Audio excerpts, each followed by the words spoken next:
गुरु दक्षिणा। एक ऋषि के पास एक युवक ज्ञान के लिए पहुंचा।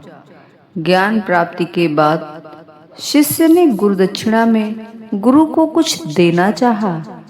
गुरु ने दक्षिणा के रूप में वह चीज मांगी जो बिल्कुल व्यर्थ हो या जिसका जीवन में कोई उपयोग ना हो। शिष्य व्यर्थ चीज की खोज में निकल पड़ा। उसने मिट्टी की ओर हाथ बढ़ाया तो मिट्टी बोल पड़ी, तुम मुझे व्यर्थ समझ रहे हो? तुम्हें पता नहीं है कि इस दुनिया का सारा वैभव मेरे ही गर्भ से प्रकट होता है। ये वनस्पतियां, ये रूप, रस व गंध सब कहाँ से आते हैं? शिष्य आगे बढ़ गया।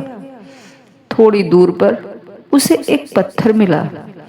शिष्य ने जैसे ही हाथ बढ़ाया तो पत्थर से आवाज आई, तुम मुझे बेकार क्यों मान रहे हो?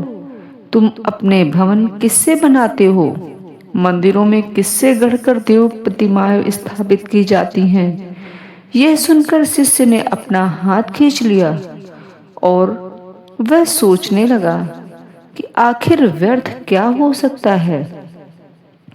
सृष्टि का हर पदार्थ अपने आप में उपयोगी है, तो ऐसा क्या है जो मैं गुरु जी की दक्षिणा में दे सकूं? रास्ते में उसे एक संत मिले जो युवक ने उन्हें अपनी बात बताई। संत मुस्कुराए और युवक से कहा, व्यर्थ चीजें वह नहीं होती जिनका सीधे तौर पर आपके जीवन में कोई कार्य नहीं होता, बल्कि व्यर्थ की चीजें वह होती हैं जिनसे किसी का कोई भला नहीं हो सकता। व्यर्थ और तुच्छ वह है जो दूसरों को व्यर्थ और तुच्छ समझता है। भीतर का अहंकार ही एक ऐसा तत्व है जिसका कहीं कोई उपयोग नहीं। यह सुनकर शिष्य सीधा गुरु जी के पास गया और उनके पैरों में गिर पड़ा, क्योंकि अब वह गुरु को दक्षिणा में अपना अहंकार देने आया था।